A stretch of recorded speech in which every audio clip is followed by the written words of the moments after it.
అందరికీ వందనాలండి. అందరూ బాగున్నారు అనుకుంటున్నాను. ఇప్పటివరకు మనం సమూయేలు మొదటి గ్రంథం 1 నుంచి 11 అధ్యాయాలు చదువుకున్నాం. ఈ 11 అధ్యాయాల్లో కూడా సమూయేలు పుట్టుక, సమూయేలు న్యాయాధిపతిగా ఎలా ఉన్నాడు, న్యాయాధిపతుల కాలం ముగిసిపోయి రాజుల కాలం ఎలా వచ్చింది, ఈ సమూయేలు ఇజ్రాయేలీలకి మొదటి రాజైన సౌలుని ఎలా అభిషేకించాడు, ఇవన్నీ కూడా మనం చదువుకుంటూ వచ్చాం. ఈరోజు మనం మొదటి సమూయేలు 12 అధ్యాయాన్ని చదువుకుంటూ వెళ్దాం.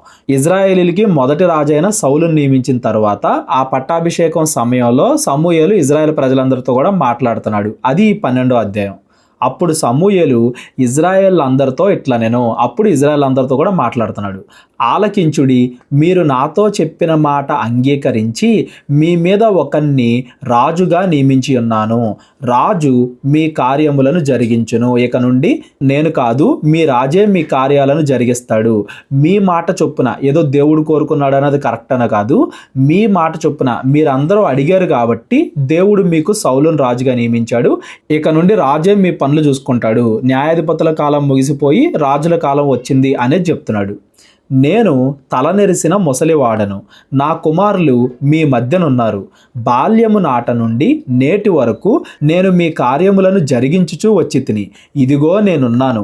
నేను ఎవని ఎద్దునైనను తీసుకొంటినా, ఎవని గార్ధబమునైనను పట్టుకొంటినా, ఎవనికైనను అన్యాయము చేసి తినా, ఎవరినైనను బాధ పెట్టి తినా, అన్యాయము నాకు అగపడకుండా ఎవని యొద్దైనా లంచం పుచ్చుకొంటినా, ఇదిగో నేను ఇన్ని సంవత్సరాలు, నా చిన్నప్పటి నుండి నేను మీ అందరికీ కూడా న్యాయాధిపతిగా ఉన్నాను కదా, ఎక్కడైనా కానీ నేను మీకు అన్యాయం చేశానా?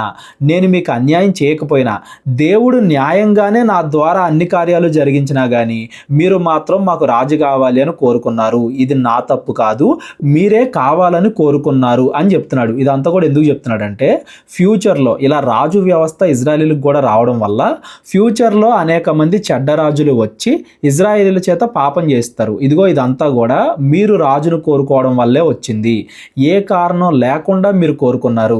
నేను మిమ్మల్ని మంచిగానే చూసుకుంటున్నప్పటికీ, అంటే నా ద్వారా దేవుడు మిమ్మల్ని మంచిగానే చూసుకుంటున్నప్పటికీ మీరు మాత్రం రాజే కావాలని అడిగారు అని సమూయేలు ఇక్కడ ఇజ్రాయెల్ ప్రజలందరితో కూడా మాట్లాడుతున్నాడు. చూడండి, నా కుమారులు మీ మధ్యన ఉన్నారు అంటున్నాడు. అంటే తన కుమారులు చేసిన తప్పులకు కూడా ఇతడు న్యాయం తీర్చాడు సమూయేలు అనేది మనకు అర్థం అవ్వాలి. అంతకుముందు తన కుమారులు లంచాలు తీసుకున్నారని చదువుకున్నాం కదా, వాటికి కూడా సమూయేలు న్యాయం తీర్చాడు. నా దగ్గర ఏ తప్పు లేకపోయినా, అన్ని రకాలుగా కూడా దేవుడు నా ద్వారా మిమ్మల్ని మంచిగానే చూసుకుంటున్నా కానీ మీరు మాత్రం రాజును అడిగారు అని సమూయేలు ప్రజలందరితో కూడా చెప్తున్నాడు.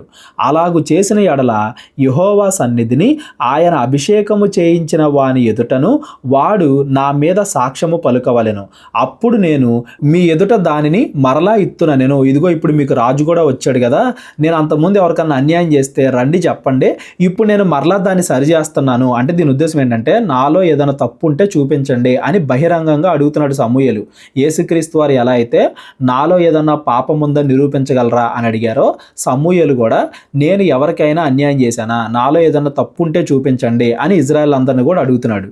నీవు మాకు ఏ అన్యాయమైనను ఏ బాధనైనను చేయలేదు, ఏ మనుష్యుని యొద్ద కానీ నీవు దేనినైనను తీసుకొనలేదని వారు చెప్పగా ప్రజలందరూ కూడా నీలో ఏ తప్పు లేదు అని చెప్పి ప్రజలే సాక్ష్యం ఇచ్చారు. అతడు అట్టిది నా యొద్ద ఏదియూ మీకు దొరకదని యెహోవాను ఆయన అభిషేకము చేయించిన వాడును ఈ దినమున మీ మీద సాక్షులై ఉన్నారు అని చెప్పినప్పుడు సాక్షులే అని వారు ఉత్తరం ఇచ్చిరి. ఇదిగో మీరు అందరూ కూడా సాక్షులే, నేను ఏ తప్పు చేయలేదు కదా, నేను ఏ తప్పు చేయకపోయినా కానీ మీరు రాజును కోరుకున్నారు. మరియు సమూయేలు జనులతో ఇట్లనెను, మోషేను అహరోనును నిర్ణయించి మీ పితరులను ఐగుప్తు దేశములో నుండి రప్పించిన వాడు యెహోవానే కదా. మీరు ఐగుప్తు దేశంలో నుండి వచ్చారు అంటే అది మీకు రాజులు ఉండడం వల్ల కాదు, రాజ వ్యవస్థ వల్ల కాదు. మీరు ఐగుప్తు దేశం నుండి బయటకు వచ్చింది దేవుడు మోషే అహరోన్లని ఏర్పాటు చేసుకోవడం వల్ల. ఇప్పటి వరకు జరిగిన ప్రతి దాన్ని కూడా దేవుడు ఆ సమయానికి ఎవరు ఉండాలో వాళ్ళని ఎంచుకుంటూ, అధికారులుగా వాళ్ళని పెట్టుకుంటూ వాళ్ళ ద్వారా ఇజ్రాయెల్ని రక్షించాడు. ఇప్పటి వరకు ఇజ్రాయెల్ బాగుంది అంటే అది దేవుడు ఏర్పాటు చేసుకున్న మనుషుల వల్లే కదా. మాకు దేవుడు ఏర్పాటు చేసిన మనుషులొద్దు, మాకు రాజ వ్యవస్థ కావాలి అని మీరే కోరుకున్నారు అని అన్ని రకాలుగా కూడా సమూయేలు ప్రజల తప్పుని తెలియజేస్తున్నాడు. చాలామంది మంది అడగొచ్చు, ఆల్రెడీ అయిపోయింది కదా, రాజు కూడా వచ్చేసాడు కదా, ఆ రాజును కూడా దేవుడే కదా నిర్ణయించింది, మరి అయినా కానీ సమూయేలు ఎందుకు గుర్తు చేస్తున్నాడు అంటే, ఫ్యూచర్లో ఇజ్రాయెల్ రాజులు ఎవరన్నా తప్పులు చేస్తే, ఖచ్చితంగా చేస్తారు కదా, వాళ్ళు తప్పులు చేసినా ఇజ్రాయెల్ శ్రమలు అనుభవించినా ఇది దేవుడి తప్పు కాదు, ప్రజలే వాళ్ళ మీద కొని తెచ్చుకున్నారు అని ప్రజలు ఫ్యూచర్లో మారు మనసు పొందాలి అన్న ఉద్దేశంతో సమూయేలు ఇక్కడే అందరి ముందు చెబుతున్నాడు సాక్ష్యంగా అనేది మీరు గుర్తుపెట్టుకోండి. కాబట్టి యెహోవా మీకును మీ పితరులకును చేసిన నీతి కార్యములను బట్టి యెహోవా సన్నిధిని నేను మీతో వాదించినట్లు మీరు ఇక్కడ నిలిచి ఉండుడి. యాకోబు ఐగుప్తులకు వచ్చిన పిమ్మట మీ పితరులు యెహోవాకు మొరపెట్టగా ఆయన మోషే అహరోనులను పంపించినందున వారు మీ పితరులను ఐగుప్తులో నుండి తోడుకొని వచ్చి ఈ స్థలమందు నివసించిరి. మొదటగా దేవుడు మోషే అహరోనులు ఏర్పాటు చేసుకున్నాడు, వాళ్ళిద్దరిని కూడా అధికారులుగా పెట్టి మిమ్మల్ని ఈ వాగ్దాన దేశానికి తీసుకొచ్చారు. అయితే వారు తమ దేవుడైన యెహోవాని మరచినప్పుడు, ఇజ్రాయెల్ ప్రజలు దేవుణ్ణి మర్చిపోయినప్పుడు ఆయన వారిని హసోరు యొక్క సేనాధిపతి అయిన సీసెరా చేతికిని, ఫిలిస్తీన్ల చేతికిని, మోయాబు రాజు చేతికిని అమ్మివేయగా వారు ఇజ్రాయేలుతో యుద్ధము చేసిరి. ఇజ్రాయేలీలు పాపంలో పడిపోయినప్పుడు దేవుడు వేరే రాజ్యాలను పంపించి వీళ్ళకి బుద్ధి చెప్పాడు అని మనం చదువుకున్నాం. అవన్నీ కూడా గుర్తు చేస్తున్నాడు. అలా దేవుడు మిమ్మల్ని శిక్షిస్తే, మీరు పాపం చేసినప్పుడు, మీరు యెహోవాని మరిచినప్పుడు అంతటా వారు మేము యెహోవాను విసర్జించి బయలుదేవతలను అస్తారోతు దేవతలను పూజించినందున పాపము చేసితిమి. మా శత్రువుల చేతిలో నుండి నీవు మమ్మును విడిపించిన ఎడల మేము నిన్ను సేవించదమని యెహోవాకు మొరపెట్టగా, ఇజ్రాయేలు పాపం చేశారు, దేవుడు వేరే రాజ్యాలను పంపించి ఇజ్రాయేలుకి బుద్ధి చెప్పాడు. అప్పుడు ఇజ్రాయేలీలు మారు మనసు పొంది ఇదిగో దేవుడా మమ్మల్ని విడిపించు అని యెహోవాకి మొరపెట్టగా యెహోవా యెరుబ్బయలును బేదానును యెఫ్తానును సమూయేలును పంపి, యెరుబ్బయలు అంటే గిద్యోను, బెదాను అంటే బారాకు, గిద్యోన్ని, బారాకుని, యెఫ్తాని, సమూయేల్ని పంపి నలుదిశలా మీ శత్రువుల చేతిలో నుండి మిమ్మల్ని విడిపించినందున మీరు నిర్భయముగా కాపురము చేయుచున్నారు. ఇప్పుడు మీరు అందరూ కూడా బాగున్నారంటే దానికి కారణం దేవుడు ఏర్పాటు చేసుకున్న మనుషులు. అట్లాంటి వ్యవస్థని మీరు కాదని రాజ వ్యవస్థని మీరు కోరుకున్నారు. అయితే అమ్మోనీల రాజైన నాహోషు మీ మీదకి వచ్చుట మీరు చూడగానే మీ దేవుడైన యెహోవా మీకు రాజై ఉన్నను, ఆయన కాదు, ఒక రాజు మిమ్మును ఏలవలెనని మీరు మాతో చెప్పిరి. యెహోవా మాకు రాజుగా వద్దు, మాకు వేరే రాజు కావాలని మీరే అడిగారు. న్యాయాధిపతులు వద్దు అంటే యెహోవా అధికారిగా వద్దు, యెహోవాని రాజుగా నిరాకరించారనే కదా దాని అర్థం. యెహోవాని రాజుగా వద్దు, మాకు ఒక రాజు కావాలి అని మీరు అడిగారు. ఈ అమ్మోనీల రాజైన నాహోషు గురించి మనం 11వ అధ్యాయంలో చదువుకున్నాం, మీ అందరూ కూడా గుర్తుంది అనుకుంటున్నాను. కాబట్టి మీరు కోరి ఏర్పరచుకొనిన రాజు ఇతడే, యెహోవా ఇతన్ని మీ మీద రాజుగా నిర్ణయించి ఉన్నాడు. మీరు యెహోవా యందు భయభక్తులు కలిగి ఆయన మాటను విని ఆయనను సేవించి ఆయన ఆజ్ఞను భంగము చేయక మీరును మిమ్మును ఏలు రాజును మీ దేవుడైన యెహోవాను అనుసరించిన ఎడల మీకు క్షేమము కలుగును గాక. ఇదిగో మీరు అడిగారని సౌలుని దేవుడు మీ మీద రాజుగా ఏర్పాటు చేశాడు. మీరు తీసుకున్న తప్పు నిర్ణయాల్లో కూడా, మీరు తీసుకున్న చెడ్డ నిర్ణయాల్లో కూడా దేవుడు మిమ్మల్ని కాపాడాలని చూస్తున్నాడు. ఎక్కడి నుంచి అయినా కానీ మీరు దేవుని చిత్తానుసారంగా నడుచుకోండి. ఇప్పుడు మీరు మీ రాజు ఇద్దరు కూడా దేవుని చిత్తానుసారంగా నడుచుకుంటేనే మీకు క్షేమం కలిగిద్ది, లేకపోతే ఇద్దరు నాశనం అయిపోతారు. మీ రాజు మీరు ఇద్దరు కూడా నాశనం అయిపోతారని సమూయేలు ఇక్కడ చెప్తున్నాడు. అయితే యెహోవా మాట వినక ఆయన ఆజ్ఞను భంగము చేసిన ఎడల యెహోవా హస్తము మీ పితరులకు విరోధముగా ఉండినట్లు మీకును విరోధముగా ఉండును. మీరు నిలిచి చూచుచుండగా యెహోవా జరిగించు ఈ గొప్ప కార్యమును కనిపెట్టుడి. ఇదిగో మీరే రాజును కోరుకున్నారు, ఇప్పటిదాకా నేను మాట్లాడిందంతా కూడా సత్యమే, నిజమే అనడానికి దేవుడు ఒక గొప్ప కార్యాన్ని చేస్తాడు. చూడండి, గోధుమ కాలము ఇదే కదా, మీరు రాజును నిర్ణయింపమని అడిగినందుచేత యెహోవా దృష్టికి మీరు చేసిన కీడు గొప్పదని మీరు గ్రహించి తెలుసుకొనుటకై యెహోవా ఉరుములను వర్షమును పంపునట్లుగా నేను ఆయన్ను వేడుకొనుచున్నాను. సమూయేలు యెహోవాను వేడుకొనినప్పుడు యెహోవా ఆ దినమున ఉరుములను వర్షమును పంపగా జనులందరూ యెహోవాకును సమూయేలునకును బహుగా భయపడి, ఎప్పుడైతే సమూయేలు అడిగాడో దేవుణ్ణి ఒక గుర్తు, వెంటనే దేవుడు ఆ గుర్తును పంపించాడు. ఇజ్రాయేలీలే కావాలని రాజును కోరుకున్నారు, దేవుడి అధికారాన్ని కాకుండా రాజు అధికారాన్ని ఇజ్రాయేలీలే కోరుకున్నారు అనేదానికి ఒక గుర్తుగా దేవుడు ఉరుముల్ని వర్షాన్ని అప్పటికప్పుడు రప్పించాడు. యాక్చువల్గా గోధుమల కోత కాలంలో వర్షాలు పడవు, అయినా కానీ ఆ సమయానికి సమూయేలు అడిగాడు కాబట్టి దేవుడు దాన్ని ఒక గుర్తుగా ఇజ్రాయేలీలకు పంపించాడు. చాలా మంది అడుగుతారు, న్యాయాధిపతులకి రాజుకి తేడా ఉంది. న్యాయాధిపతులైనా కానీ యెహోవా చేత ఎంచుకోబడిన వాళ్ళే కదా. ఇప్పుడు సౌలును కూడా యెహోవానే కదా ఎంచుకుంది. పాపం చేసినప్పుడు అప్పుడైనా శిక్షింపబడతారు, ఇప్పుడైనా శిక్షింపబడతారు, తేడా ఏంటి అని కూడా కొంతమంది అనుకుంటా ఉంటారు. తేడా ఏంటంటే న్యాయాధిపతుల దగ్గర అధికారం అనేది వారసత్వంగా రాదు, కానీ రాజుల దగ్గర అధికారం అనేది వారసత్వంగా వస్తుంది. ఒక్క రాజు చెడ్డవాడైతే అతని వల్ల రాజ్యం మొత్తం పాపంలో పడిపోద్ది. ఈ కీడుని, ఈ పరిస్థితిని మీ మీదకి మీరే కొని తెచ్చుకున్నారు, మీరే ఈ కార్యాన్ని చేశారు అని చెప్పేసి సమూయేలు ఇజ్రాయేల్ ప్రజలందరితో కూడా ఇలా చెప్పాడు. అలా సమూయేలు చెప్పేసరికి, అలాగే దేవుడు దానికి సూచనగా ఉరుములు వర్షాన్ని రప్పించేసరికి ఇజ్రాయేలీలు భయపడి సమూయేలుతో ఇట్లనిరి, రాజును నియమించుమని మేము అడుగుట చేత మా పాపములన్నింటినీ మించిన కీడు మేము చేసితిమి. పాపములన్నింటినీ మించిన కీడు అంటే అంతకుముందు తప్పు చేస్తే ఆ తరం వాళ్ళు మాత్రమే ఇబ్బంది పడేవాళ్ళు. ఇప్పుడు రాజ వ్యవస్థ రావడం వల్ల ప్రతి తరం కూడా పాపంలో పడిపోయే అవకాశం ఉంది కదా. కాబట్టి అంతకుముందు చేసిన పాపాలన్నింటికన్నా ఎక్కువ కీడు ఇప్పుడు చేసితిమి. కాబట్టి మేము మరణము కాకుండా నీ దాసులమైన మా కొరకు నీ దేవుడైన యెహోవాను ప్రార్థించుము. ఇదిగో మేము పాపం చేశాం కదా, దేవుడికి ప్రార్థన చేయి మమ్మల్ని చంపొద్దని అని సమూయేలుని అడుగుతున్నారు. ఇక్కడ మీరు అందరూ ఒక విషయం గమనించాలి, దేవుడేమి వాళ్ళందరినీ చంపాలి అనుకోవట్లా. ఒకవేళ చంపాలి అనుకుంటే సౌలుని వాళ్ళకి రాజుగా ఇచ్చేవాడు కాదు కదా. ఫ్యూచర్లో జరగబోయే చెడును గురించి ముందుగానే ఇజ్రాయేలీని దేవుడు హెచ్చరిస్తున్నాడు, సమూయేలు ద్వారా హెచ్చరిస్తున్నాడు. అయితే ఇజ్రాయేలీలు భయపడి ఇప్పుడే దేవుడు చంపేస్తాడేమో అని ఇజ్రాయేలీలు ప్రార్థన చేయమంటున్నారు. అంతటా సమూయేలు జనులతో ఇట్లా, నేను భయపడకుడి. ఎందుకు భయపడుతున్నారు? దేవుడే ఇప్పుడు మిమ్మల్ని చంపాలనుకుంటే మీకు రాజుని ఇచ్చేవాడు కాదు. భయపడకుడి, మీరు ఈ కీడు చేసిన మాట నిజమే, అయినను యెహోవాను విసర్జింపకుండా ఆయనను అనుసరించుచు పూర్ణ హృదయముతో ఆయనను సేవించుడి. ఆయనను విసర్జింపకుడి. ఆయనను విసర్జించు వారు ప్రయోజము మాలినవై, అంటే పనికి మాలిన వారై రక్షింపలేని మాయా స్వరూపములను అనుసరించుదురు. మాయా స్వరూపాలు అంటే ఒక రూపం లేని స్వరూపాలు అని. ఆ విగ్రహాలకి రకరకాల రూపాలు ఇచ్చేవాళ్ళు కదా, జంతువుల రూపాలు, పక్షుల రూపాలు, రకరకాల రూపాలు. అలా ఎలా పడితే అలా ఉండే విగ్రహాలను మీరు పూజిస్తారు దేవుడికి దూరం అయితే. కాబట్టి దేవుడిని దూరం చేసుకోకండి. మీరు దేవుని చిత్తానుసారంగా నడిస్తే దేవుడు ఎప్పుడు కూడా మిమ్మల్ని కాపాడుతూనే ఉంటాడు.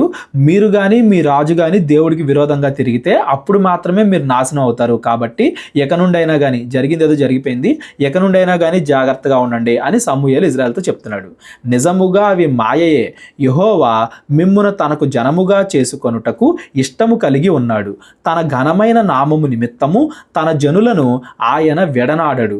నా మట్టుకు నేను మీ నిమిత్తము ప్రార్థన చేయుట మానుట వలన యెహోవాకు విరోధముగా పాపము చేసిన వాడనగుదును.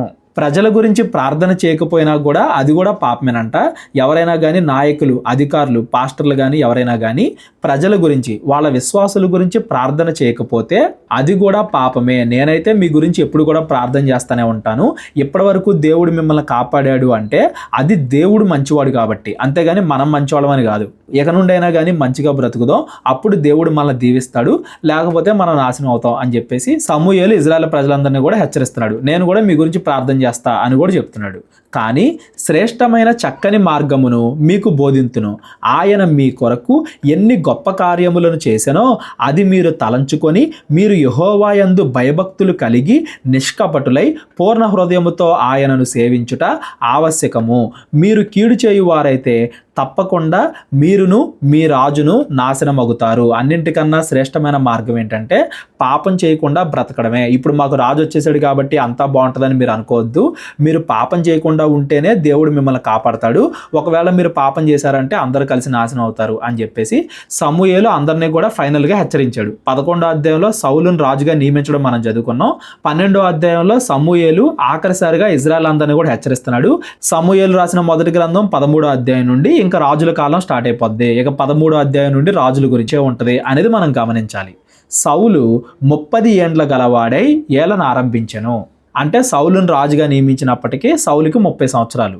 అతడు 2 సంవత్సరములు ఇజ్రాయేలీలను ఏలెను.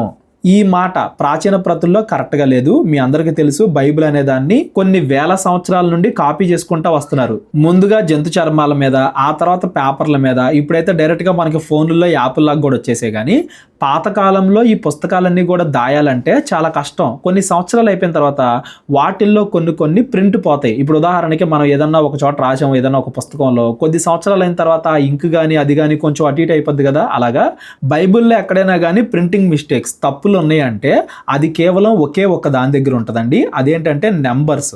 చరిత్రలో నెంబర్స్ని ప్రిజర్వ్ చేయడం అనేది చాలా కష్టం. ఉదాహరణకి నేను ఎక్కడైనా కానీ 1 అని రాశాను, అది కొంచెం ఇలా పడిందంటే 7 అయిపోద్ది. 5 అని రాసిన దగ్గర కొంచెం ఇలా పడిందంటే 6 అయిపోద్ది. చిన్న చిన్న గీతలు కూడా దాని మీనింగ్లు మార్చేస్తాయి. కాబట్టి చరిత్రలో సంఖ్యలను దాచడం అనేది చాలా కష్టం. బైబిల్లో ఎక్కడైనా కానీ ప్రింటింగ్ మిస్టేక్స్ ఉన్నాయంటే అది కేవలం ఈ నెంబర్స్ దగ్గరే, సంఖ్యల దగ్గరే, అంతేగాని ఇంకెక్కడా కాదు అనేది మీరు గుర్తుపెట్టుకోండి. ఆ నెంబర్స్లో ఎక్కడ తప్పులు ఉన్నాయి అనేది కూడా మనం ఈజీగా చెప్పేయచ్చు. ఒక పుస్తకాన్ని ఇంకో పుస్తకాన్ని కంపేర్ చేసుకుంటే సరిపోద్ది. మళ్ళీ బైబిల్ నుండి బయటికి ఏం వెళ్ళాల్సిన అవసరం లేదు. ఇప్పుడు ఉదాహరణకి సౌలు ఇక్కడ 2 సంవత్సరాలు ఇజ్రాయెల్ని పరిపాలించాడు అని ఉంది. అదే మనం అపోస్తుల కార్యాలకు వెళ్ళి చదివితే సౌలు 40 సంవత్సరాలు ఇజ్రాయెల్ని పరిపాలించాడు అని ఉంటుంది. అంటే దాన్ని బట్టి మనకేం అర్థం అవ్వాలి? మనకే తెలిసిపోతుంది సౌలు 2 కాదు 2 కన్నా ఎక్కువ సంవత్సరాలే ఇజ్రాయెల్ని పరిపాలించాడు అని. అయినా కానీ ఇక్కడ 2 అని ఉందంటే ఇది ప్రింటింగ్ మిస్టేక్ అనేది మీరు గమనించండి. బైబిల్లో ఎక్కడైనా కానీ మిస్టేక్స్ ఉన్నాయి, తప్పులు ఉన్నాయి అంటే అది కేవలం ఈ సంఖ్యల దగ్గరే కానీ ఇంకెక్కడా కాదు. అక్కడ కూడా ఏ ఉండాలి అని వేరే పుస్తకం చదివితే మనకు అర్థమైపోద్ది. అలాంటి సందర్భాలు ఏమన్నా వస్తే నేను కూడా చదివేటప్పుడు చెప్పుకుంటూ వెళ్తాను. ఇక్కడ సౌలు 2 సంవత్సరాలు కాదు ఇజ్రాయెల్ని పరిపాలించింది, 40 సంవత్సరాలు అనేది మీరు గుర్తుపెట్టుకోండి. ఈ 40 సంవత్సరాల టైంలో కూడా నేను చెప్తాను చూడండి. సౌలు 30 సంవత్సరాలప్పుడు రాజు అయ్యాడు. సౌలు కొంతకాలం పరిపాలించిన తర్వాత ఇజ్రాయేలీలకి కొత్త రాజు వస్తాడు అని సమూయేలు దావీదుని అభిషేకిస్తాడు. అభిషేకించిన తర్వాత దావీదు 30 సంవత్సరాలప్పుడు రాజు అవుతాడు. దావీదుని సమూయేలు సుమారుగా 12 సంవత్సరాల నుండి 17 సంవత్సరాల మధ్యలో సమూయేలు అభిషేకిస్తే దావీదు రాజు అయ్యేసరికి 30 సంవత్సరాలు పట్టింది. అంటే సౌలు రాజు అయిన తర్వాత మొత్తం 40 సంవత్సరాలు ఇజ్రాయేల్ని పరిపాలించాడు. అందులో సుమారుగా 25 సంవత్సరాలు దావీదుని అభిషేకించక ముందు పరిపాలించాడు. ఒక 15 సంవత్సరాలు దావీదుని అభిషేకించిన తర్వాత పరిపాలించాడు. అంటే సౌలు మొత్తం కూడా 40 సంవత్సరాలు పరిపాలించాడు. అందులో సుమారుగా 25 సంవత్సరాలేమో దావీదుని అభిషేకించక మునుపు, ఒక 15 సంవత్సరాలేమో దావీదుని అభిషేకించిన తర్వాత. వీటన్నిటికి కూడా బైబిల్ ఆధారాలు ఉన్నాయి. ఈ రోజు మనం చదువుకోబోయే సమూయేలు 13వ అధ్యాయం నుండి సమూయేలు 15వ అధ్యాయం వరకు, అంటే 13, 14, 15 ఈ 3 అధ్యాయాల్లో కూడా సౌలు పరిపాలించిన 25 సంవత్సరాల గురించి మనం చదువుకుంటాం. ఈ 25 సంవత్సరాల్లో ఏం జరిగింది అనేది ఈ 13, 14, 15 ఈ 3 అధ్యాయాల్లో మనం చదువుకుంటాం. 16వ అధ్యాయం నుండి దావీదు గురించి మనం చదువుకుంటాం. ఇది మీరు అందరూ కూడా గుర్తుపెట్టుకోండి. ఎవరికైనా ఏదైనా డౌట్ వస్తే డిస్క్రిప్షన్లో నా నెంబర్ ఉంటుంది, కాల్ కానీ వాట్సాప్ కానీ చేయండి. మీరు అందరూ కూడా గుర్తుపెట్టుకోవాల్సిన ఒకే ఒక విషయం ఏంటంటే అతడు 2 సంవత్సరములు ఇజ్రాయెల్ని పరిపాలించను కాదు, సౌలు 40 సంవత్సరాలు ఇజ్రాయెల్ని పరిపాలించను అనే మాట మనం గుర్తుపెట్టుకోవాలి. 40 సంవత్సరాలు ఇజ్రాయేలీలకి రాజుగా ఉన్నాడు సౌలు. ఇజ్రాయేలీల్లో 3,000 మందిని అతను ఏర్పరచుకొనెను. ఈ 2వ వచనం నుండి మనం చదువుకోబోయే సంగతులు సౌలు రాజైన కొత్తలో జరుగుతున్నాయి. సౌలు రాజు అవడానికి దావీదు అభిషేకింపడానికి మధ్యలో 25 సంవత్సరాల గ్యాప్ ఉంది కదా సుమారుగా. సౌలు రాజైన తర్వాత జరుగుతుంది అని దాని అర్థం. ఇజ్రాయేలీల్లో 3,000 మందిని అతడు ఏర్పరచుకొనెను. వారిలో 2,000 మంది మిక్మషులోను బేతేలు కొండల్లోను సౌలు నొద్ద ఉండిరి.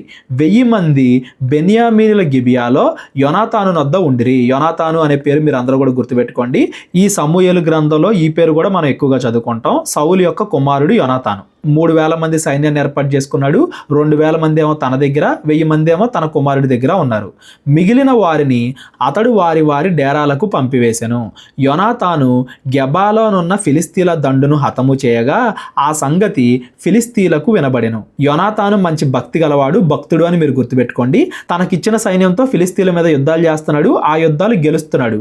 ఈ మాట ఫిలిస్తీన్లకు వినబడింది. మరియు దేశమంతటా హెబ్రీయులు వినవలెనని సౌలు బాకా ఊదించాను. ఇదిగో యుద్ధాలు చేస్తున్నాం, గెలుస్తున్నామని మిగతా ప్రజలకు కూడా తెలిసేలా చేస్తున్నాడు సౌలు. సౌలు ఫిలిస్తీన్ల దండును హతము చేసినందున ఇజ్రాయేలీలు ఫిలిస్తీన్లకు హేయులైరి. ఇజ్రాయేలీలకు వినబడగా జనులు గిల్గాలులో సౌలు వద్దకు కూడి వచ్చిరి. అటు సౌలు ఇటు యోనాతాను ఇద్దరు కూడా యుద్ధాలు గెలుస్తున్నారు. మీరు గుర్తుపెట్టుకోవాలి, ఈ సమయానికి సౌలు ఇంకా మంచిగానే ఉన్నాడు, సౌలు మంచివాడే ఈ సమయానికి అనేది కూడా మీరు గుర్తుపెట్టుకోవాలి. సౌలు ద్వారా యోనాతాను ద్వారా దేవుడు యుద్ధాలు చేస్తున్నాడు, యుద్ధాలు గెలిపిస్తున్నాడు, ఫిలిస్తీన్లు ఓడింపజేస్తున్నాడు. ఫిలిస్తీన్లు ఇజ్రాయేలీలతో యుద్ధము చేయుటకై 30,000 రథములను 6,000 గుర్రపు రౌతులను సముద్రపు దరి నుండి ఇసుక రేణువులంతా విస్తారమైన జనసమూహమును సమకూర్చుకొని వచ్చిరి. వాళ్ళ దగ్గర ఉన్న వాళ్ళందరినీ కూడా కూడగట్టుకొని ఫిలిస్తీన్లు యుద్ధం చేయడానికి వచ్చారు. వీరు బయలుదేరి బాతెవెను తూర్పు దిక్కున మిక్మషులో దిగిరి. ఇజ్రాయేలీలు దిగులు పడుచూ వచ్చి తాము ఇరుకులోనున్నట్టు తెలుసుకొని గుహలలోను, పొదల్లోను, మెట్టల్లోను, ఉన్నత స్థలముల్లోను, కూపములోను దాగిరి. వాళ్ళు వచ్చేసరికి భయపడి ఇజ్రాయేలీలు దాక్కున్నారంట. కొందరు హెబ్రీయులు యోర్దాను నది దాటి గాదు దేశమునకు, గిలాదు దేశమునకు వెళ్ళిపోయిరి గాని సౌలు ఇంకను గిల్గాలులోనే ఉండెను. జనులందరూ భయపడుచు అతన్ని వెంబడించిరి. సందర్భం ఏంటంటే వీళ్ళేమో తక్కువ మంది ఉన్నారు, అటువైపు అంతమంది ఫిలిస్తీన్లను చూసి అందరూ కూడా భయపడుతున్నారు అని దాని అర్థం. అందరూ కూడా ఏం చేయాలని భయపడుతున్నారు, కొంతమంది ఏమో పారిపోయారు. సమూయేలు చెప్పినట్టు అతడు 7 దినములు ఆగి సమూయేలు గిల్గాలునకు రాకపోవుటయు జనులు తన యొద్ద నుండి చెదరిపోవుటయు చూసి, సమూయేలు ఏం చెప్పాడంట సౌలుకి, ఇదిగో 7 రోజులు ఆగు నేను వస్తాను అని చెప్పాడు సమూయేలు సౌలుకి. అయితే ఆ 7 రోజులు అయిపోయిన తర్వాత సమూయేలు ఇంకా రాకపోవడం చూసి జనాలందరూ కూడా భయపడడం చూసి సౌలు ఏం చేస్తున్నాడు, దహన బలులను సమాధాన బలులను నా యొద్దకు తీసుకొని రండని చెప్పి దహన బలి అర్పించెను. అతడు దహన బలి అర్పించి చాలించిన వెంటనే సమూయేలు వచ్చాను. ఎప్పుడైతే ఇతడు దహన బలి అర్పించాడో ఆ వెంటనే సమూయేలు వచ్చాడంట. ఇక్కడ సౌలులో ఉన్న మొదటి చెడ్డ లక్షణం మనకు కనబడుతుంది చూడండి. మొదటిది ఏంటంటే అతడు దేవుడి మీద ఆధారపడే వ్యక్తి కాదు, దేవుడి మాట మీద ఆధారపడే వ్యక్తి కాదు అనేది మనకు అర్థమవుతుంది. సమూయేలు చెప్పాడు 7 రోజులు అయిన తర్వాత నేను వస్తాను అని చెప్పి, ఆ మాట మీద పూర్తిగా శ్రద్ధ పెట్టలేదు, దేవుడి మీద కానీ దేవుడి మాట మీద కానీ శ్రద్ధ లేదు అనే విషయం మనకు అర్థమవుతుంది. ఇకపోతే రెండో విషయం, సౌలుకి తొందరపాటు ఎక్కువగా ఉంది అనేది కూడా మనకు అర్థమవుతుంది. మాట మీద నమ్మకం లేదు, తొందరపాటు ఎక్కువ. ఈ కారణాలను బట్టి కేవలము యాజకులు మాత్రమే అర్పించాల్సిన బలులని సౌలు అర్పించాడు, దహన బలులు. అది కూడా మంచి ఉద్దేశంతో కాదు, నా యొద్ద నుండి జనాలు వెళ్ళిపోతే ఎలాగా అని భయపడి జనాలను దృష్టిలో పెట్టుకుని ఈ తప్పు చేశాడు. దేవుడిని దృష్టిలో పెట్టుకోకుండా జనాలను దృష్టిలో పెట్టుకుని ఈ తప్పు చేశాడు. ఆ వెంటనే సమూయేలు వచ్చాడు. సౌలు అతన్ని కలుసుకొని అతనికి వందనము చేయుటకై బయలుదేరగా సమూయేలు అతనితో, నీవు చేసిన పని ఏమిటి అని అడిగాను. అందుకు సౌలు, జనులు నా యొద్ద నుండి చెదరిపోవుటయు నిర్ణయ కాలమున నీవు రాకపోవుటయు ఫిలిస్తీయులు మిక్మషులో కూడి ఉండుటయు నేను చూచి ఇంకను యెహోవాను శాంతిపరచక మునిపే ఫిలిస్తీయులు గిల్గాలునకు వచ్చి నా మీద పడుదురు అనుకొని నా అంతటా నేనే సాహసించి దహన బలి అర్పించి తిని అనెను. సమూయేలు వచ్చి అడిగిన తర్వాత కూడా అతడు క్షమాపణ చెప్పకుండా, తన తప్పుని గుర్తించకుండా తన తప్పుని సర్ది చెప్పుకుంటున్నాడు, కారణాలు చెప్తున్నాడు. ఎలాగైతే ఏదైనా తోటలో ఆదామవ్వలు చూసామో మనం ఎప్పుడు కూడా మనం ఎలా అయితే చేస్తామో ఏదైనా తప్పు చేసినప్పుడు పశ్చాత్తాపడకుండా దాన్ని గుర్తించకుండా ఇందుకు చేశాను అందుకు చేశాను కారణాలు చెప్తామో అట్లాగే ఇక్కడ సౌలు కూడా కారణాలు చెప్తున్నాడు అని దాని అర్థం. అందుకు సమూయేలు ఇట్లనెను, నీ దేవుడైన యెహోవా నీకిచ్చిన ఆజ్ఞలను గైకొనక నీవు అవివేకపు పని చేసితివి. నీ రాజ్యమును ఇజ్రాయేలీల మీద సదాకాలము స్థిరపరచుటకు యెహోవా తలచి ఉండెను, అయితే నీ రాజ్యము నిలవదు. యెహోవా తన చిత్తానుసారమైన మనస్సు గల ఒకరిని కనుగొని ఉన్నాడు. నీకు ఆజ్ఞాపించిన దాన్ని నీవు గైకొనకపోతివి గనుక యెహోవా తన జనుల మీద అతనిని అధిపతిగా నియమించును. ఫ్యూచర్లో జరగబోయేదంతా కూడా సమూయేలు ఇక్కడ సౌలుతో చెప్పేశాడు. చాలా మందికి అనుమానం రావచ్చు, కేవలం ఈ ఒక్క తప్పు వల్లే సమూయేలుని రాజుగా తీసేసి దేవుడు వేరే వాళ్ళని రాజుగా పెట్టుకుంటున్నాడా అని. అలా కాదండి, మీరు గుర్తుపెట్టుకోండి. ఈరోజు మనం చదవబోయే 13 నుండి 15, 13, 14, 15 ఈ 3 అధ్యాయాలు కూడా సుమారుగా 25 సంవత్సరాల చరిత్రను మనకు చెప్తున్నాయి. 25 సంవత్సరాల్లో సమూయేలు కొద్ది కొద్దిగా పాపాన్ని ఎలా పెంచుకుంటా పోయాడు, పాపంలో పడిపోయాడు. పాపాన్ని తగ్గించుకుని మంచిని పెంచుకోకుండా రాజు అనే అధికారంలో ఉండి పాపాన్ని పెంచుకుంటా పోయాడు, గర్వాన్ని పెంచుకుంటా పోయాడు అనేది మనకు అర్థం అవ్వాలి. కేవలం ఈ ఒక్క తప్పే కాదు, తర్వాత కూడా సౌలు ఎలా పాపంలో పడిపోయాడు అనేది మనం చదువుకుంటానే వెళ్తాం. దేవుడు సమూయేలు ద్వారా ముందే చెప్పిస్తున్నాడు, ఇదిగో సౌలు నీ ప్రవర్తన సరిగ్గా లేదు, నువ్వు ప్రవర్తన సరి చేసుకో. నువ్వు నీ ప్రవర్తన సరి చేసుకోవట్లేదు కాబట్టి దేవుడు వేరే ఒకళ్ళని రాజుగా నియమిస్తాడు, నీ రాజ్యం నిలవదు, వేరే వాళ్ళని దేవుడు రాజుగా నియమిస్తాడు అని ముందే దేవుడు సమూయేలు ద్వారా సౌలుకి చెప్పిస్తున్నాడు. సమూయేలు లేచి గిల్గాలును విడిచి బెన్యామీనీల గిబియాకు వచ్చెను. సౌలు తన యొద్దనున్న జనులను లెక్క పెట్టగా వారు దాదాపు 600 మంది ఉంటిరి. సౌలును అతని కుమారులైన యోనాతానును తమ దగ్గరనున్న వారితో కూడా బెన్యామీనీల గిబియాలో ఉండిరి. ఫిలిస్తీయులు మిక్మషులో దిగి ఉండిరి. మరియు ఫిలిస్తీన్ల పాళెములో నుండి దోపుగాండ్రు 3 గుంపులుగా బయలుదేరి ఒక గుంపు షూయాలు దేశమున వఫ్రాకు పోవు మార్గమున సంచరించును, రెండవ గుంపు బెత్హోరోనుకు పోవు మార్గమున సంచరించెను. 3వ గుంపు అరణ్య సమీపమునందుండు జెబోయిము లోయ సరిహద్దు మార్గమున సమీపించెను. ఫిలిస్తీన్లో నుండి 3 గుంపుల ప్రజలు ఇజ్రాయెల్ దేశంలోకి ప్రవేశించారు.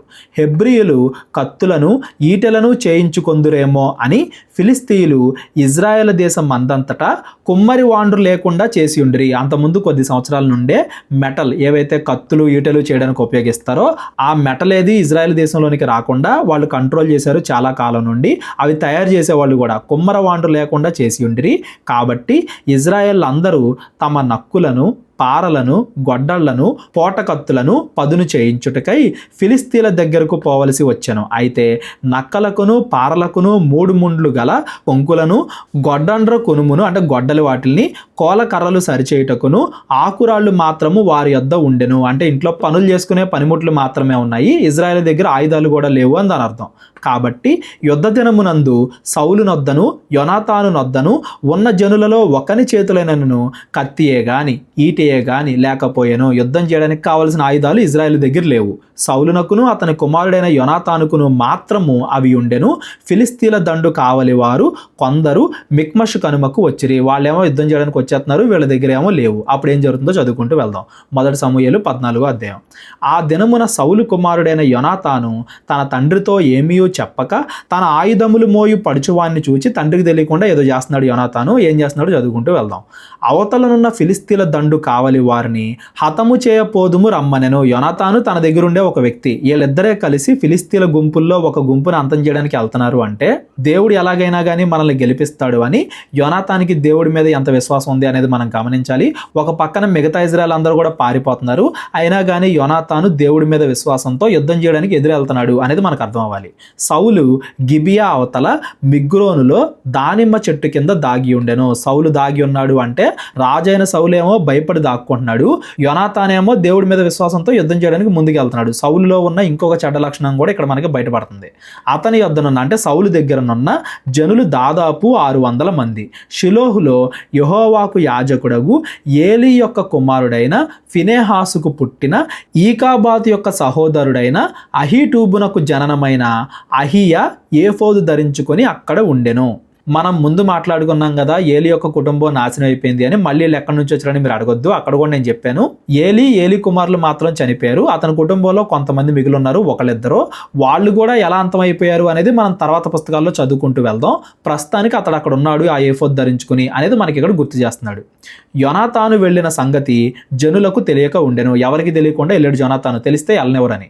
యోనాతాను ఫిలిస్తీన్ల దండు కావలి వారున్న స్థలమునకు పోజూచిన దారియందు కనుమల నడుమ యువతల ఒక సూదిగట్టును అవతల ఒక సూదిగట్టును ఉండెను.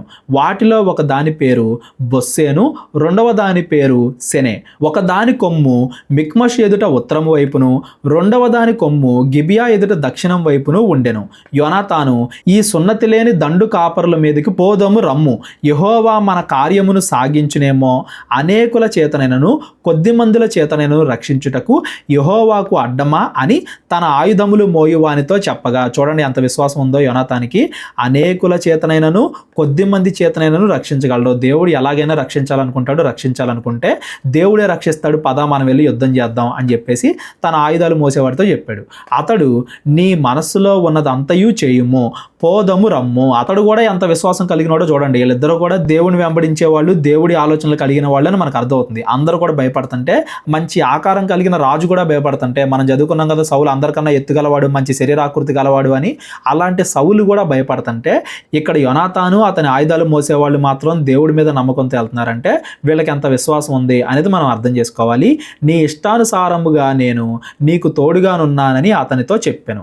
అప్పుడు యోనాతాను మనము వారి యొద్దకు పోయి మనలను వారికి అగబరుచుకొందుము, వారు మనలను చూచి మేము మీ యొద్దకు వచ్చే వరకు అక్కడ నిలువమని చెప్పిన ఎడల వారి యొద్దకు పోక మనమున్న చోట నిలుచుదుము. మా యొద్దకు రండని వారు చెప్పిన ఎడల యెహోవా వారిని మన చేతికి అప్పగించినని దాని చేత గుర్తించి మనము పోవుదమని చెప్పగా. ఇదిగో వాళ్ళకి కనబడేలాగా నుంచుందో, వాళ్ళు రమ్మంటే అక్కడికి వెళ్ళి యుద్ధం చేద్దాం, దేవుడు రమ్మంటున్నాడు అని దాని అర్థం. దేవుడు ఏం చేస్తాడో, దేవుడు ఏ సూచన చూపిస్తాడో చూద్దాం అని చెప్పేసి అనుకుంటున్నారు వీళ్ళిద్దరూ. వీరిద్దరూ తమ్మును తాము తాము ఫిలిస్తీన్ల దండు కాపర్లకు అగబరుచుకొనిరి, అంటే వాళ్ళకు కనబడ్డారు. అప్పుడే ఫిలిస్తీన్లు చూడుడి తాము దాగి ఉండిన గుహల్లో నుండి హెబ్రీయులు బయలుదేరి వచ్చుచున్నారని చెప్పుకొనుచు యోనాతానును అతని ఆయుధములు మోయువానిను పిలిచి మేము మీకు ఒకటి చూపింతము రండని చెప్పినప్పుడు యోనాతాను నా వెనక రమ్ము, యెహోవా ఇజ్రాయేళ్ల చేతికి వారిని అప్పగించినని తన ఆయుధములు మోయువానితో వాళ్ళు రమ్మనగానే దేవుడిచ్చిన గుర్తే యెహోవా ఇజ్రాయేల్ చేతికి ఈరోజు వాళ్ళని అప్పగించాడు, పదా యుద్ధం చేద్దామని చెప్పేసి వీళ్ళిద్దరూ కూడా బయలుదేరారు. మీరు గమనించండి, వీళ్ళు ఎక్కువ మంది లేరు కాబట్టి, కేవలం ఇద్దరే ఉన్నారు కాబట్టి రాజు కొడుకు సైన్యం అన్నట్టుగా వాళ్ళు గుర్తించలా. కేవలం ఇద్దరే ఉన్నారు కాబట్టి రండి అని వాళ్ళు పిలిచారు. వీళ్ళకి తెలియకుండా చంపాలని వాళ్ళ ప్లాన్ ఏమో. దేవుడు అప్పగిస్తున్నాడు కాబట్టి మనం చంపుదామని వీళ్ళు అనుకుని వీళ్ళు బయలుదేరుతున్నారు. అతడును అతడి వెనుక అతని ఆయుధములు మోయువాడును తమ చేతులతోనూ కాళ్లతోనూ పాకి ఎక్కిరి. ఫిలిస్తీయులు యోనాతాను దెబ్బకు పడగా అతని వెనక వచ్చు అతని ఆయుధములు మోయువాడు వారిని చంపాను. వీళ్ళిద్దరు కలిసి వాళ్ళందరినీ కూడా చంపేశారు. యోనాతానును అతని ఆయుధములు మోయువాడును చేసిన ఆ మొదటి వదయందు దాదాపుగా 20 మంది పడిరి. పైన 3 గుంపులు వచ్చారని మనం చదువుకున్నాం కదా, అందులో ఒక గుంపు మొత్తాన్ని వీళ్ళు చంపేస్తున్నారు. వీళ్ళిద్దరే 20 మందిని చంపారని దాని అర్థం. ఆ దినమున ఒక కాడి ఎడ్లు దున్ను 1/2 ఎకరము నేల పొడుగున అది జరిగాను. అంత ప్లేస్లో వాళ్ళందరూ కూడా పోట్లాడుకున్నారు. దండులోను పొలములోను జనులందరిలోనూ మహా భయకంపము కలిగెను. దండు కావలి వారును దోపుడుగాండ్రును భీతి నొందిరి. నేల అదిరెను. వారు ఈ భయము దైవికమైనదని భావించిరి. వాళ్ళు కూడా గుర్తించారు ఇది దేవుడి శక్తి వల్లనే జరుగుతుంది, దేవుడి శక్తి వల్లనే యోనాతాను అతని ఆయుధాలు మోయేవాడు వాళ్ళిద్దరే ఎంతమందిని చంపుతున్నారు అని వాళ్ళు కూడా గుర్తించారు. దండువారు చెదిరిపోయి బొత్తిగా ఓడిపోవుట వలన బెన్యామీనుల గిబియాలోనున్న సౌలు యొక్క వేగుల వారికి కనబడగా సౌలు మీరు లెక్క పెట్టి మన యొద్ద లేని వారెవరో చూడుడని తన యొద్దనున్న జనులతో చెప్పెను. వారు లెక్క చూసి యోనాతానును అతని ఆయుధములు మోయువాడును లేడని తెలుసుకొనిరి. ఇప్పుడు గుర్తించాడు సౌలు వాళ్ళిద్దరు కూడా లేరని. దేవుడి మందసము అప్పుడు ఇజ్రాయేళ్ల యొద్ద ఉండగా దేవుడి మందసము ఇక్కడికి తీసుకొని రమ్మని సౌలు అహియాకు సెలవిచ్చాను. మీరు గుర్తించండి, దేవుడి మందసాన్ని తీసుకురమ్మని సౌలు అంటున్నాడు అంటే ఆ దేవుడి మందసం ఉంటే మనం యుద్ధం గెలుస్తాము అని సౌలు అనుకుంటున్నాడు అని దాని అర్థం. అంటే ఇదే పుస్తకంలో మనం చదువుకున్నాం కదా 1 నుండి 10 అధ్యాయాలు, అక్కడ జరిగిన సంగతుల వల్ల సౌలు ఏమీ నేర్చుకోలేదు. సౌలు దేవుడికి లోబడకుండా, దేవుడి ఎదుట భయభక్తులు కలిగి ఉండకుండా, ఇజ్రాయెల్ని దేవుడు గెలిపిస్తాడు అనే ధైర్యం లేకుండా, యుద్ధానికి వెళ్ళే ధైర్యం లేకుండా, ఏదో దేవుడి మందసం ఉంటే నేను గెలిచేస్తాను అన్నట్టుగా అంతకుముందు ఇజ్రాయెల్ చేసిన తప్పునే ఇక్కడ సౌలు కూడా చేస్తున్నాడు అనేది కూడా మనం గమనించాలి. సౌలు యాజకునితో మాట్లాడుచుండగా ఫిలిస్తీన్ల దండులో ధ్వని మరి ఎక్కువగా వినబడెను. కాబట్టి సౌలు యాజకునితో నీ చెయ్యి వెనకకు తీయమని చెప్పి తానును తన యొద్దనున్న జనులందరూ కూడుకొని యుద్ధమునకు చొరబడిరి. ఇప్పుడు యోనాతాను చంపుతున్నాడు కదా ఒక పక్కన, వీళ్ళు కూడా ధైర్యం తెచ్చుకుని ఎలాగో వాళ్ళు చచ్చిపోతున్నారని వచ్చి యుద్ధంలో జాయిన్ అయ్యారు. వారు రాగా ఫిలిస్తీన్లు కలవరపడి ఒకరినొకరు హతము చేసుకొనుచు ఉండిరి. అంటే దేవుడే ఇజ్రాయెల్ తరపున యుద్ధం చేస్తున్నాడు, ఫిలిస్తీన్లు వాళ్ళని వాళ్ళే చంపుకుంటున్నారు, దేవుడు అలా యోనాతానికి తోడున్నాడు అనేది దీని అర్థం. మరియు అంతకు మునుపు ఫిలిస్తీన్ల వశమునున్న వారై చుట్టూనున్న ప్రాంతముల్లో నుండి వారితో కూడా దండునకు వచ్చిన హెబ్రీలు సౌలు నొద్దను యోనాతాను వద్దను ఉన్న ఇజ్రాయేళ్లతో కలుసుకొనవలెనని ఫిలిస్తీన్లను విడిచిరి. అదియుగాక ఎఫ్రాయిం మన్యములో దాగి ఉన్న ఇజ్రాయేలును ఫిలిస్తీన్లను పారిపోయిరని విని యుద్ధమందు వారిని తరుముటలో కూడిరి. ఎవరెవరైతే ఫిలిస్తీన్లు ఇజ్రాయేల్ దేశంలోనికి వచ్చారో వాళ్ళందరినీ కూడా జయించారు. యోనాతాను ద్వారా ఇజ్రాయేల్ యుద్ధం గెలిచారు అని దాని అర్థం. ఆ దినమున యెహోవా ఇజ్రాయేళ్లను ఈలాగున రక్షించాను. ఇలా రక్షించాడు యోనాతానికి దేవుడి మీద ఉన్న నమ్మకాన్ని బట్టి. యుద్ధము బెతావెను అవతలకు సాగగా ఆ దినమున ఇజ్రాయేలీలు చాలా బడలిక నొందిరి. అప్పటికే అలసిపోయారు ఇజ్రాయేలీలు. నేను నా శత్రువుల మీద పగ తీర్చుకొనక మునుపు సాయంత్రము కాక మునుపు భోజనము చేయువాడు శపింపబడును అని సౌలు జనుల చేత ప్రమాణము చేయించెను. అందువలన జనులు ఏమీయూ తినకుండా ఉండిరి. ఇదిగో యుద్ధం గెలిచేంత వరకు ఎవరో ఏమి తినకూడదని సౌలు ప్రమాణం చేసుకున్నాడంట. అంటే నిర్ణయాలు కూడా సరిగ్గా తీసుకోవట్లేదు. ముందుగా దాక్కున్నాడు భయపడి, సైనికులకి ఏది అవసరమో తెలుసుకోవట్లేదు, సరైన నిర్ణయాలు తీసుకోవట్లేదు. సరైన నిర్ణయాలు తీసుకోకపోగా వీళ్ళని ఇంకా బాధ పెడుతున్నాడు గర్వానికి పోయి. నేను యుద్ధం గెలిచేంత వరకు మీరు ఎవరో కూడా తినకూడదు అంటున్నాడంటే అది తప్పు నిర్ణయం అనేది కూడా మనకు అర్థం అవ్వాలి. జనులందరూ ఒక అడవిలోనికి రాగా అక్కడ నేల మీద తేనె కనబడెను. జనులు ఆ అడవిని జొరగా తేనె కాలవ కట్టి ఉండెను కానీ, అంటే చాలా ఎక్కువగా తేనె తేనె దొరికింది. జనులు తాము చేసిన ప్రమాణమునకు భయపడి ఒకడును చెయ్యి నోట పెట్టలేదు. ఎవరో కూడా ఆ తేనె తినడానికి సాహసం చేయాల, ఎందుకంటే సౌలు చెప్పాడు కాబట్టి ఎవరో కూడా తినకూడదని. అయితే యోనాతాను తన తండ్రి జనుల చేత చేయించిన ప్రమాణము వినలేదు గనుక తన చేతికర్ర చాపి దాని కొనను తేనె పట్టులో ముంచి తన చెయ్యి నోటిలో పెట్టుకొనగా అతని కన్నులు ప్రకాశించెను. అతడు కూడా ఆకలితో ఉన్నాడు కాబట్టి ఆ తేనె తిన్నాడు. తేనె తినగానే అతడికి శక్తి వచ్చింది అని దాని అర్థం. జనులలో ఒకడు, నీ తండ్రి జనుల చేత ప్రమాణము చేయించి ఈ దినమున ఆహారము పుచ్చుకొనివాడు శపింపబడునని ఖండితముగా ఆజ్ఞాపించి ఉన్నాడు. అందుచేతనే జనులు బహుబడలై ఉన్నారని చెప్పాను. ఇదిగో జనాలు ఎవరో కూడా ఎందుకు తేనె తినట్లేదంటే, మీ తండ్రి ప్రమాణం చేయించుకున్నాడు సౌలు ఎవరో కూడా తినకూడదని, నీకు తెలియక నువ్వేమో తినేసావు, మేము కూడా తింటే మీ నాన్న మమ్మల్ని చంపేస్తాడేమో అని మేము భయపడి తినట్లేదు అని చెప్పేసి జరిగిందంతా కూడా ఇప్పుడు చెప్పారు యోనాతానికి. అంత ముందు ఎందుకు తెలీదు? వీళ్ళిద్దరు కూడా ఫిలిస్తీన్లు చంపడానికి మధ్యలోనే ఎవరికి తెలియకుండా వెళ్ళిపోయారు కాబట్టి. అందుకు యోనాతాను, అందుచేత నా తండ్రి జనులను కష్టపెట్టిన వాడు ఆయను. యోనాతాను కూడా గుర్తించాడు తన తండ్రి తీసుకున్న నిర్ణయం మంచిది కాదు, తప్పు అని చెప్పేసి యోనాతాను కూడా గుర్తించాడు. ఇదిగో మా నాన్న ఇలా జనాలందరినీ కూడా కష్టపెట్టాడు. నేను ఈ తేనె కొంచెము పుచ్చుకున్న మాత్రాన నా కన్నులు ఎంత ప్రకాశించుచున్నవో చూడుడి. జనులు తాము చిక్కించుకొనిన తమ శత్రువుల దోపుళ్ల వలన బహుగా భోజనము చేసిన ఎడల వారు ఫిలిస్తీన్లను మరి అధికముగా హతము చేసిందురు అనెను. ఇదిగో మీరు అందరూ కూడా బాగా తినుంటే ఇంకా బాగా యుద్ధం చేసేవాళ్ళు, మీరు అందరూ తినక నీరసం అయిపోయారు కాబట్టి యుద్ధం సరిగ్గా చేయలేదు అని చెప్తున్నాడు. ఆ దినమున జనులు ఫిలిస్తీయులను మిక్మషు నుండి అయ్యాలోను వరకు హతము చేయగా జనులు బహు సడలిక నొందిరి. జనులు దోపుడి మీద ఎగబడి గొర్రెలను ఎడ్డలను పెయ్యలను తీసుకొని నేల మీద వాటిని వధించి రక్తముతోనే భక్షించినందున, అప్పుడు దాకా తినలేదు యుద్ధం చేశారు కాబట్టి సమయం రాగానే రక్తంతో పాటుగానే వాటిని వండి తింటున్నారు. మామూలుగా ఇజ్రాయెల్ లెక్క ప్రకారం రక్తంతో జంతువుల్ని వండి తినకూడదు, అయినా కానీ వీళ్ళు బాగా ఆకలిగా ఉన్నారు కాబట్టి రక్తంతో పాటే దాన్ని వండుకుని తినేస్తున్నారు. జనులు రక్తములోనే తిని యెహోవా దృష్టికి పాపము చేయుచున్నారని కొందరు సౌలునకు తెలియజేయగా అతడు, మీరు విశ్వాసఘాతకులైరి, పెద్ద రాయి ఒకటి నేడు నా దగ్గరకు దొర్లించి తెండని చెప్పి మీరు అక్కడికి జనుల మధ్యకు పోయి అందరూ తమ ఎద్దులను తమ గొర్రెలను నా యొద్దకు తీసుకొని వచ్చి ఇక్కడ వధించి భక్షింపవలెను. రక్తముతో మాంసము తిని యెహోవా దృష్టికి పాపము చేయకూడని వారితో చెప్పుడని కొందరిని పంపెను. ఇదిగో రక్తంతో తినకూడదు దేవుడు చెప్పాడు కదా అని చెప్పడం వరకు కరెక్టే, కాకపోతే ఆ పరిస్థితికి తానే కారణం. ఇజ్రాయెల్ అందరూ కూడా అలా పాపం చేయడానికి సౌలే కారణం అనే విషయాన్ని సౌలు ఇక్కడ గుర్తించలేకపోయాడు. తన వల్లే ఇజ్రాయేలు పాపంలో పడిపోతున్నారు అనే విషయాన్ని కూడా గుర్తించలేనంత స్థితిలో సౌలు ఉన్నాడు అనేది మీరు గుర్తుపెట్టుకోండి. కాబట్టి జనులందరూ ఆ రాత్రి తమ తమ ఎద్దులను తీసుకొని వచ్చి అక్కడ వధించిరి. మరియు సౌలు యెహోవాకు ఒక బలిపీఠము కట్టెను. యెహోవాకు అతడు కట్టించిన మొదటి బలిపీఠము అదే. ఇదిగో దేవుడు మనల్ని గెలిపించాడు అనేదానికి గుర్తుగా ఒక బలిపీఠం కట్టాడు. యాక్చువల్గా యుద్ధం గెలిచారు అంటే అది యోనాతాను వల్ల, సౌలు వల్ల కాదు, ఎందుకంటే సౌలు ఇలా అక్కడ దాక్కున్నాడు కాబట్టి. కానీ తన పేరుని అందరూ గుర్తుపెట్టుకోవాలి, తన గురించి అందరికీ తెలియాలి అనే గర్వంతో ఒక బలిపీఠం కూడా కట్టించి అక్కడ పెట్టాడు అనేది మనకు అర్థం అవ్వాలి. అంతటా ఏం జరుగుతుంది? అంతటా మనము రాత్రి అందు ఫిలిస్తీన్లను తరిమి తెల్లవారు వరకు వారిని కలత పెట్టి శేషించువాడు ఒకడును లేకుండా చేతుమరండని సౌలు ఆజ్ఞేయగా జనులు, నీ దృష్టికి ఏది మంచిదో అది చేయుము అనేది. అంతట సౌలు, యాజకుడు ఇక్కడనే ఉన్నాడు, దేవుని యొద్ద విచారణ చేయుదము రండని చెప్పి సౌలు, ఫిలిస్తీన్ల వెనక నేను దిగిపోయిన ఎడల నీవు ఇజ్రాయేల్ చేతికి వారిని అప్పగింతువా అని దేవుని యొద్ద విచారణ చేయగా ఆ దినమున ఆయన అతనికి ఉత్తరమియ్యక ఉండెను.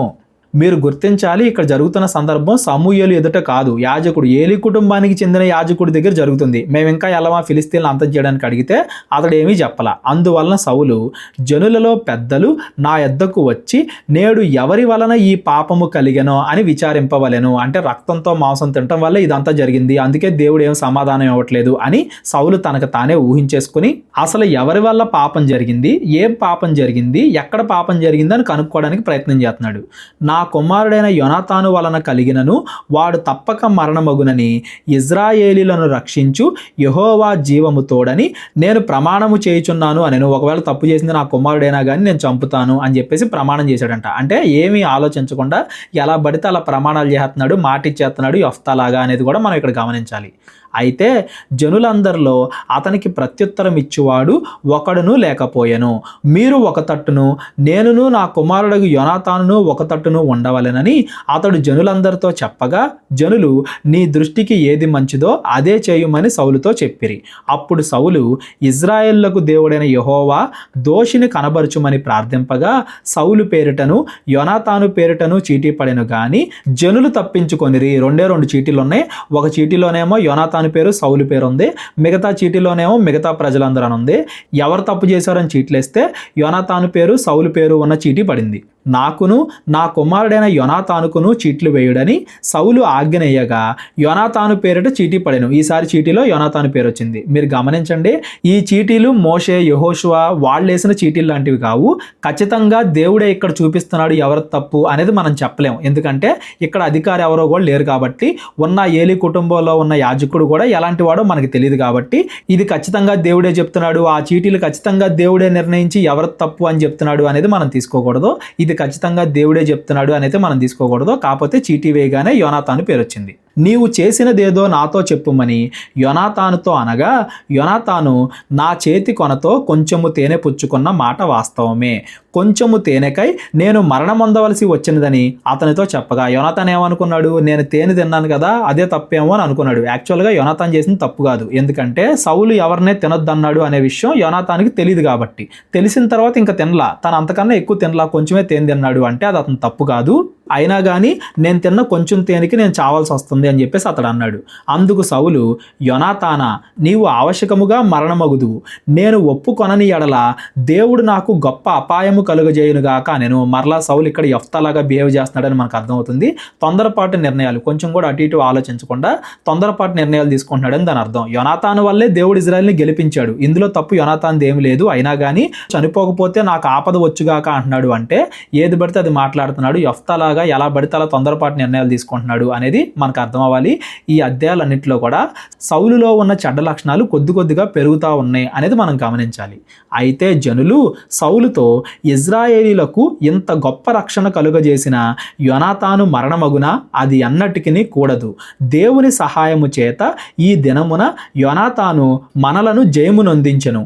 యెహోవా జీవము తోడు అతని వెంట్రుకలలో ఒకటియు నేలరాలదని చెప్పి యోనాతాను మరణము కాకుండా జనులు అతన్ని రక్షించిరి. అక్కడ ఉన్న వాళ్ళందరూ కూడా గుర్తించారు యోనాతాను మంచివాడే అని, కాబట్టి యోనాతాన్ని చంపకుండా ఆపారు. అప్పుడు సౌలు ఫిలిస్తీయులను తరుముట మాని వెళ్ళకపోగా ఫిలిస్తీయులు తమ స్థలమునకు వెళ్ళిరి. ఎవరైతే ఇజ్రాయెల్ దేశం లోపలికి వచ్చారో వాళ్ళు మాత్రం చనిపోయారు. యుద్ధం చేయాలనుకున్న వాళ్ళు అక్కడి నుంచి అక్కడికి వెనక్కి వెళ్ళిపోయారు. యుద్ధం ఆగిపోయింది అని దాని అర్థం. ఇలాగా యుద్ధంలో దేవుడు యోనాతాను ద్వారా ఇజ్రాయేలీని గెలిపించాడు. సౌలు తీసుకున్న నిర్ణయాల వల్ల యోనాతాను చనిపోకుండా కూడా దేవుడు కాపాడాడు. ఇలాగున సౌలు ఇజ్రాయేలులను ఏలుటకు అధికారము నొందిన వాడై నకముకాల వారి శత్రువులైన మోయాబీలతోను, అమ్మోనీలతోను, ఎదోమీలతోను, శోభాదేశపు రాజులతోను, ఫిలిస్తీలతోను యుద్ధము చేసెను. ఎవరి మీదికి అతడు పోయెనో వారిని అందరినీ ఓడించెను. మరియు అతడు దండును కూర్చి అమాలేకీలను హతము చేసి ఇజ్రాయేలీలను కొల్లసొమ్ముగా పెట్టిన వారి చేతిలో నుండి వారిని విడిపించెను. సౌలు యుద్ధాలు చేస్తానే ఉన్నాడు, యుద్ధాలు గెలుస్తానే ఉన్నాడు. అంటే దేవుడు ఇంకా సౌలుకి తోడున్నాడు అని దాని అర్థం. సౌలు చనిపోయేంత వరకు అవకాశం ఉంది మారడానికి. మనుషులు ఎవరైనా కానీ మనం ఇంకా చనిపోకుండా భూమి మీద బ్రతుకున్నాము అంటే మనం మారడానికి మనకి ఇంకా అవకాశం ఉంది అని దాని అర్థం. చనిపోయేలోపు మనం మారామనుకోండి రక్షింపబడతాం, దేవుడు కృపను పొందుకుంటాం. మారకుండా మనలో ఉన్న చెడ్డ లక్షణాలను పెంచుకుంటా పోతే అప్పుడు మనం నాశనం అవుతాం అనేది మనం గుర్తుపెట్టుకోవాలి. సౌలుకు పుట్టిన కుమారుల పేర్లు ఏవనగా యోనాతాను, ఇష్వి, మెల్కీషూవా. అతని 2 కుమార్తెల పేర్లు ఏవనగా పెద్దదాని పేరు మేరబు, చిన్నదాని పేరు మీకాలు. సౌలు యొక్క భార్యకు అహీనోయని పేరు, ఆమె అహిమస్సయి కుమార్తె. అతని సైన్యాధిపతి పేరు అబ్నేరు. ఇతడు సౌలునకు పినతండ్రి అయిన నేరు కుమారుడు. సౌలు తండ్రేగు కీషును, అబ్నేరు తండ్రేగు నేరును అబియేలు కుమారులు. ఇందులో మీరు కొన్ని పేర్లు మాత్రం ఖచ్చితంగా గుర్తుపెట్టుకోవాలి. సౌలు కుమారుడైన యోనాతాను, సౌలు కుమార్తె అయిన మేకాలు, అతని సైన్యాధిపతి అయిన అబ్నేరు. ఈ పేర్లన్నీ కూడా మీరు ఖచ్చితంగా గుర్తుపెట్టుకోండి, తర్వాత అధ్యాయాల్లో మనకు ఉపయోగపడతాయి. సౌలు బ్రతికిన దినములన్నీ ఫిలిస్తీన్లతో ఘోర యుద్ధము జరపగా తాను చూసిన బలాఢ్యులందరినీ, పరాక్రమశాలందరినీ తన యొద్దకు చేర్చుకొనెను. ఎవరైనా బలమైన సైనికులు కనబడుతున్నారంటే వాళ్ళని సైన్యంలో చేర్చుకుంటా ఉన్నాడు. అలా సైన్యాన్ని పెంచుకుంటూ వెళ్తున్నాడు అని దాని అర్థం. ఇది కూడా ఈరోజు చదువుకుందాం అనుకున్నాం, కానీ సమయం లేదు కాబట్టి సమూయేలు మొదటి గ్రంథం 15వ అధ్యాయం నుండి రేపొద్దున మనం చదువుకుందాం. ఈరోజు మనం చదువుకున్న 12, 13, 14 అధ్యాయాల్లో రాజు అయిన తర్వాత సౌలు జీవితం ఎలా సాగింది, సమూయేలు ఇజ్రాయెల్ని ఎలా హెచ్చరించాడు, ఇవన్నీ కూడా మనం చదువుకుంటూ వచ్చాం. సౌలు ఇంకా చెడ్డవాడిగా ఎలా తయారయ్యాడు, దేవుడికి ఇంకా ఎలా దూరం అయ్యాడు అనే విషయాన్ని సమూయేలు మొదటి గ్రంథం 15వ అధ్యాయం నుండి రేపొద్దున మనం చదువుకుందాం. ఈ రోజుతో మనం ఆదికాండం 1వ అధ్యాయం నుండి స్టార్ట్ చేసాం కదా, ఈ రోజుతో సరిగ్గా కరెక్ట్గా 100 రోజులు కంప్లీట్ అయిపోయిందండి.